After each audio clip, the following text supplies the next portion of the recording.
transparency is a good thing. Polls are not very transparent. We don't know how the sampling was done. We don't know how it's done. When someone goes out in the news, either way, like whatever, someone on Twitter is basically putting out a tweet, they could say anything. And it's happening. It's been a few years where polarization is at an all-time high. You don't know what tweet to trust or not.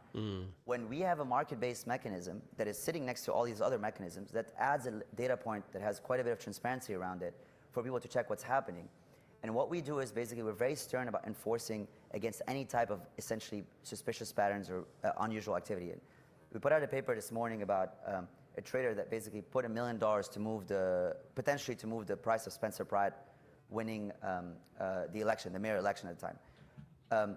We have not actually proven that this was actually in a truly attempted case of manipulation. But the more interesting thing is how resistant these markets are to manipulation. So the price moved when that $1 million was put up.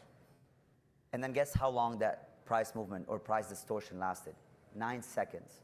It took 9 seconds for the market to basically self-adjust. They called bullshit. And this is the opportunity we have. We have this sort of dynamic, competitive, real-time market that can price things in real time as new information comes and self-corrects because there is this incentive to correct it. If the price moved from 20 to 30%, now all these smart traders have a 10% incentive to basically bring that price back, and that's what happens in an open, dynamic, competitive marketplace.